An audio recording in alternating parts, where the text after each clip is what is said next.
প্রেমিকেরা, এ নবীর আশিকেরা, আমার আপনার নবীকে জীবন আদর্শ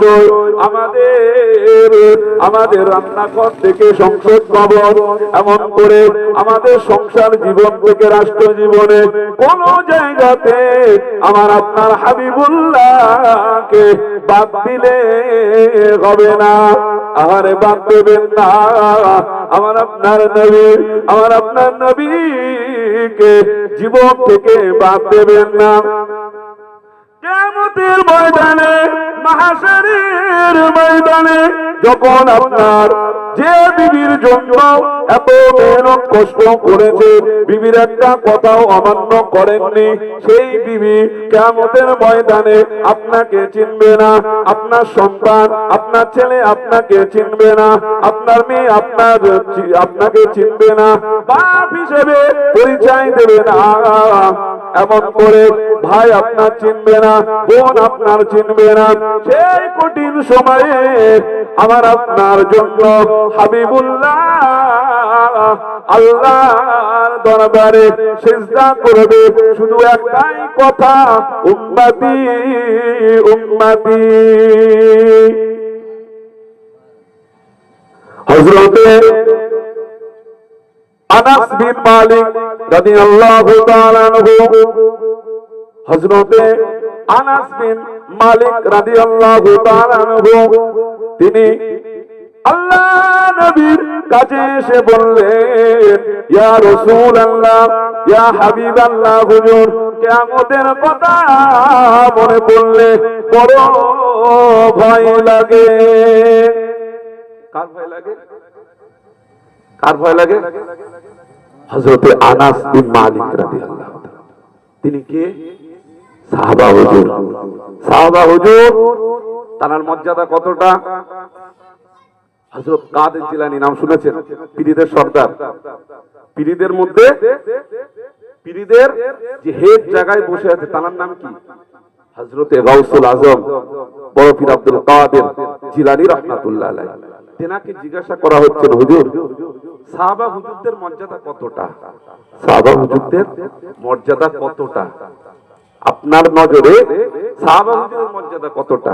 তা বড় পীর আব্দুল কাদের জিলানী বলছে, সাহাবারা যে যুদ্ধ করতে যেত যে ঘোড়া, ওই ঘোড়ার পায়ে যে ধুলোবালি লেগে থাকতো, আমি আব্দুল কাদের জিলানী ওই ঘোড়ার, ওই যে সাহাবা হুজুরের এই যে যুদ্ধের ঘোড়ার পায়ের ধুলোর যোগ্য আমি।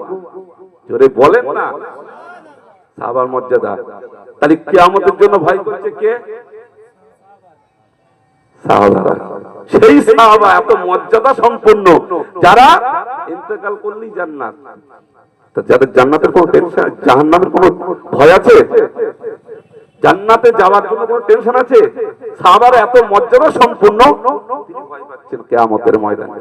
আর আমরা সলিমুদ্দিন করিমউদ্দি জীবনে কোনোদিন মসজিদে যাইনি, হ্যাঁ, মসজিদের কালার চিনি না, আমাদের ভিতরে কোন রকম ঈমান ধুকধুক করছে, আমাদের কিয়ামতের কোনো ভয় নেই। যা হবে দেখা যাবে, जो होगा देखा जाएगा, जो होगा देखा जाएगा, যা হবে দেখা যাবে। ও দেখে লো, অনেকে বলি না, ও দেখে লো।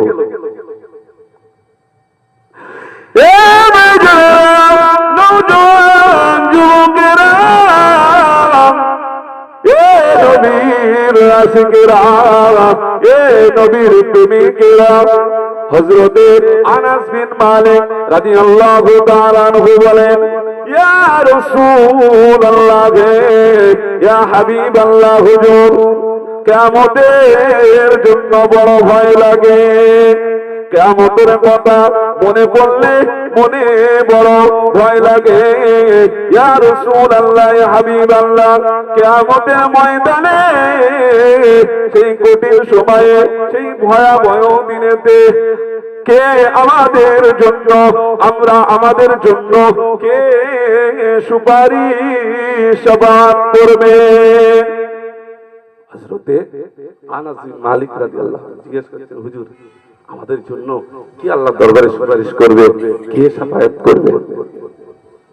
কঠিন সময়, সেই সময়ে হ্যাঁ আমি আপনি কি বলবো, আমি আপনি এমনি এমনি পার হতে পারবো না। কে সুপারিশ করবে? নওজোয়ান যুবকেরা, এ নবীর প্রেমিকেরা, এ নবীর আশিকেরা, শুনে রেখে দেন, আল্লাহর নবী বলেছিল, ও বাবা আনাস বিন মালিক, শুনে রেখে দাও, ভয় পেও না বাবা, আমি মুহাম্মাদুর রাসূলুল্লাহ, আমার উম্মতের জন্য আমি নিজে সুপারিশ করব। জোরে বলেন না। আমার আপনার নবী নিজে জবান দিয়ে বলেছে, সেই হাদিসে এসেছে, নিজে জবান দিয়ে বলেছে আমাদের জন্য সুপারিশ করবে কে? আমাদের নবী। বাবা সেই নবীকে ভুলে গেলে হবে না, সেই নবীকে ভুলে যাবে না।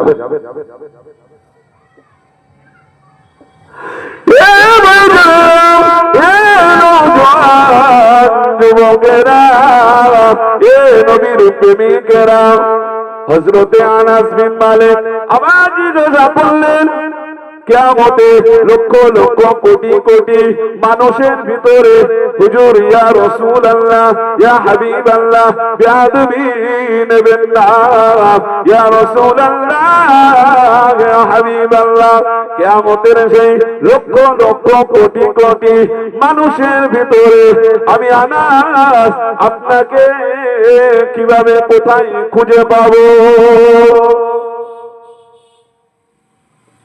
আল্লাহ নবী দিল দুনিয়ার বাদশাহ হাবিবুল্লাহ জনাবে মুহাম্মদ রাসূলুল্লাহ সাল্লাল্লাহু আলাইহি ওয়াসাল্লাম বলেছেন, ও বাবা আনাস বিন মালিক, তুমি চিন্তা করো না বাবা, ও বাবা আনাস বিন মালিক, তুমি চিন্তা করো না বাবা, আমি মুহাম্মদ রাসূলুল্লাহ সাল্লাল্লাহু আলাইহি ওয়াসাল্লাম প্রথমে আমাকে পুলসিরাতের কাছাকাছি বাবা আমাকে খুঁজবে। হযরতে আনাস বিন মালিক রাদিয়াল্লাহু তাআলা আনহু বললেন, হুজুর যদি ওখানে আপনাকে না পাই। হুজুর আবার বললেন, ও বাবা আনাস বিন মালিক, যদি ওখানে না পাও তাহলে আমাকে মিজানের ওখানে খুঁজবে। হযরতে আনাস বিন মালিক রাদিয়াল্লাহু তাআলা বললেন, ইয়া রাসূলুল্লাহ, ইয়া হাবিবাল্লাহ, যদি ওখানেও না পাই কোথায় খুঁজবো, কোথায় আপনাকে পাবো কিয়ামতের সেই ভয়াবহ দিনে? রাসূলুল্লাহ, আমার আপনার রাসূল, ইয়া রাসূলুল্লাহ, ইয়া হাবিবাল্লাহ, হযরতে আনাস বিন মালিক বলেন, ইয়া রাসূলুল্লাহ, ইয়া হাবিবাল্লাহ, হুজুর যদি মিজানে না পাই কোথায় খুঁজবো আপনাকে? আমার আপনার নবী দিন দুনিয়ার বাদশা হাবিবুল্লাহ জনাবে মুহাম্মদ রাসূলুল্লাহ সাল্লাল্লাহু আলাইহি ওয়াসাল্লাম বললেন, বাবা আনাস চিন্তা করো না, যদি এই দুই জায়গাতে না পাও তাহলে হাউজে কাউসার ওখানে বাবা খুঁজবে, আমাকে পেয়ে যাবে। এই তিন জায়গা থেকে আমি রাসূলুল্লাহ এক পাও নাড়াবো না। কেন না? কেন না? আমার উম্মত উম্মতানিরা যতক্ষণ পর্যন্ত জান্নাতে না যাবে আমি রাসূলুল্লাহ আমি নিশ্চিন্ত হতে পারবো না।